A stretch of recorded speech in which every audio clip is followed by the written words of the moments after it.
Hi everybody, hope you're all well. I wanted to talk to you about some research that I've been doing about the whole mindset of why Chris did what he did, where it all stemmed from, and I think I might have come up with it. Okay, so it all starts with his family, obviously the way he grew up, where he grew up, how he grew up. I do believe a lot of it has to do with Cindy, his mother. I believe that she has some sociopathic tendencies herself, and I will talk about that a bit later on because that came out, the way that she spoke about the whole thing that came out, so I'll talk to you about that later. He always kept himself very much to himself as a child, and another big thing is that I think he only really kept one friend from when he was younger, which you'll probably find was more to do with his friend making the effort rather than him. And that does tend to be a trait with sociopaths, is that they tend to lose any friends that they had. They don't have that kind of ability to bond like normal people, or the ability to feel that bond or that love or that caring nature. They just don't seem to have that. Another thing that I was going to talk to you about was the reasons behind the murders, the reasons why he felt that he needed to do this. One of the main reasons was because he didn't feel like he felt, I believe that he felt like he was not good enough, that he was struggling, and I think he was depressed, and he had to blame somebody else. That's what happens. That's what sociopaths do. They never blame themselves. They blame anybody else and everybody else around them. I believe he blamed Shanann for him feeling the way he did, for his financial difficulties, for everything. That was the blame.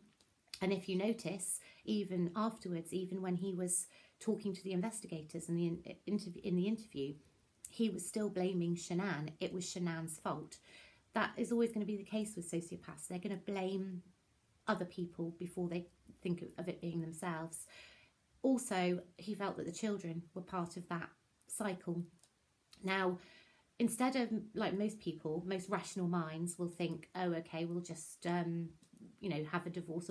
He couldn't see past that. He couldn't see that as being a life, because they would always still be there. They would always be part of the problem. He needed to eliminate the whole problem, and the only way of eliminating that problem was to eliminate his family. He didn't want any of that, so that he could move on to what he thought was what he actually wanted. But that was what he wanted at that moment. I don't believe that he would ever have been happy with anything that he had. Nothing. Chris is so self-centered and self-absorbed that he really truly believed that he would get away with everything. He believed in it got to the point where he believed his own lies. For example, when he was being interviewed, I think he actually believed he was going to get away with it. He was so sure of himself that he believed that everybody else would feel the same way as he did, that he was so sure he could get away with murder, that he believed that he could hoodwink and manipulate and pull the wool over everybody else's eyes. He truly believed that he would get away with it. And I think he was very shocked when he didn't get away with it. Even when he was in the interviews, he was saying, no, I would never do that, I would never do that. I think he started to truly believe it himself. Now, the interviewers, I think everybody knew that he was lying the whole time. Everybody realised what was going on, but he still thought that he had won over. And I think he still does. That's the thing that I noticed with the interviews. He is still using his manipulation, his control that he's always had. He's always had that. I mean, Shanann was deeply in love with him, wanted to spend her life with him, wanted another baby with him. He didn't feel that way. I don't think he had the capacity to feel that way about anyone. I mean, I don't think, even though it looked like he did with the children, he can't possibly have had any emotional attachment. He can't have done. Otherwise, there's absolutely no way that he would have done that. I mean, it's completely abnormal. But then we're talking about an irrational and abnormal mind here. We have to remember that. I mean, I've tried and tried and tried, and this is really the best that I can do to work out why he would put himself in the situation where he felt the need to annihilate his family. Another thing that I was going to say is that a lot of people, a lot of fathers, a lot of men that kill their families commit suicide.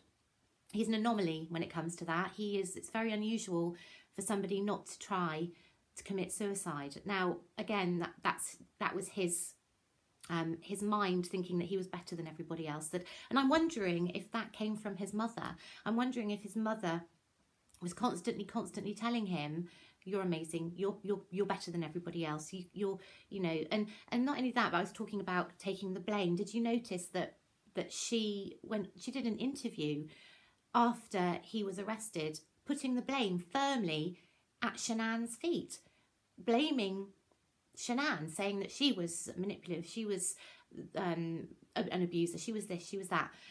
She was not taking any responsibility for him. And I think that was probably how he grew up and what he grew up around. She probably is exactly the same and didn't take responsibility. Everything else was everybody else's fault. If there was a problem with her son, then it wasn't his fault, it was everybody else's fault. I really do believe that this has been something that has been building up, right from when he was younger.